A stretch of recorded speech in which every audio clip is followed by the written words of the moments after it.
pipe smokers, Scott, the Night Train Piper, and today I am going to do a short tobacco review for Scottish Blend by Robert McConnell. This is a third impression, so I've smoked 2 bowls of this already in this very pipe. This is my sanctuary pipe. I appreciate it a lot because it's a very good smoker. It's my favorite shape, and I haven't managed to ghost it yet. No, I do clean it out though. So Scottish Blend. So this is by Robert McConnell, as I said. McConnell's a blend that goes back to 1848, according to everything you read on websites about it. The original blend appears to be different from the modern blend, though. I think in 1989, the brand was purchased by Kohlhaas and Kopp, so it's being made in Germany now by them. But you know, who knows what the original was like? But this one, on the tin, it says Virginia, Latakia, Turkish, and Perique. And originally, when you look at the old descriptions, the Perique isn't there, and neither is the Virginia. It has Latakia, Cavendish, and I think it has Burley. Yeah, it has Kentucky on it too, the old one. So basically they took the Burley out of it, and they took the Cavendish out and added some Virginia and Perique, it looks like. So I was interested in this blend because there's another one I like by Robert McConnell. It's a Virginia Burley blend called Scottish Cake. But you know, if I were to name this, I would call it Dying Campfire, and I'll get into why. You know, you can smell the Latakia in the tin. But when you're smoking it, it's fairly light. So imagine sitting around a campfire. If you've ever been camping, I go up to my parents' cabin in Idaho, and they have a big campfire. You can seat probably 20 people around it in chairs and stuff, and in these benches my dad made. And you know, you're sitting there, and it's summer night, and it's getting late. The campfire is just starting to go down. You're thinking about going to bed, and just, you know, the smoke isn't too intense. It's just kind of there. And that's kind of the level of Latakia in this. It's very light. It's noticeable. It's there, but for sure.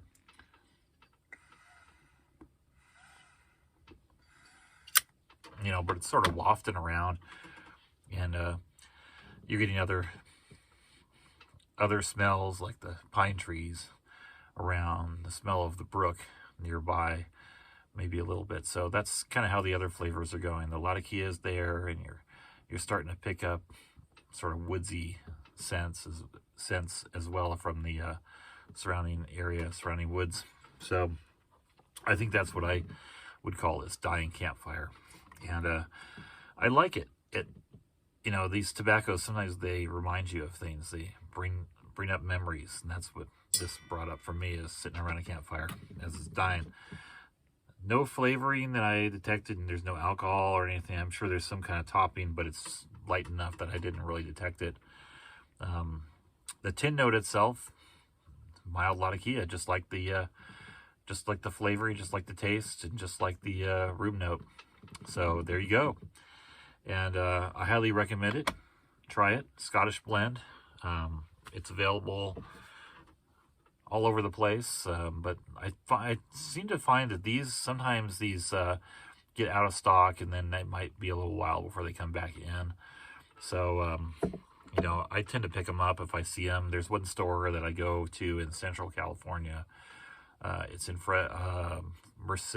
It's called Cigar Monkey, and they have all of them. They have just about every Robert McConnell sitting there. I think they cater more to cigar aficionados, but they've got a lot of pipe tobaccos. The gentleman who originally owned it died, and so his good friend and wife of that friend have taken over for him now, and So they run it, but they have a lot of tobaccos, a lot of pipe tobaccos, but I think they get more cigar smokers than anybody else, because I just see the same pipe tobaccos sitting on the shelf every time I go in, just about. So I may be their only customer, probably not, but and I'm hoping to get up there again soon, maybe pick up another McConnell. I'm going to work my way through all these Robert McConnells. And you know this, another thing about these Robert McConnells is no one seems to know who Robert McConnell really is. Who is this guy? And there's the original company seemed to have been called C.E. McConnell, from what I can tell. But there isn't really a mention of if Robert McConnell was the blender way back when or what. So it's just kind of this brand. I'm assuming it's someone in the McConnell family. So originally it was made in London before it went through different iterations and ended up in Germany and Coles and Kopp. So try it out if you get a chance. And I hope you all have a good rest of your week. And weekend, I guess I should say. It's Saturday here. And good next week. Spring is here around my parts. We're supposed to be getting clear days for a whole week, which is really weird compared to how it has been for the last month and a half. It started, I think, February 23rd. We had snow, and snow. And we have not had a break of more than 2 or 3 days of okay weather. Sometimes it was sunny, but mostly it was the days where it was clear. It was cloudy and a little bit of sort of sun peeking through, and that's it. And apparently we're going to start getting some sunny weather, some actual spring weather finally here in April, just in time for Easter. So and that's another thing. I hope you all have a happy Easter. I'm going to be spending Easter probably in San Diego, which is about 2 hours drive south of me. Me and my wife will go down there, probably spend some time with some friends of ours down that way. My family is just scattered elsewhere in the state of California and other places. So I'm going to see them after Easter. So there you go. I'll be back soon. Talk to you all later.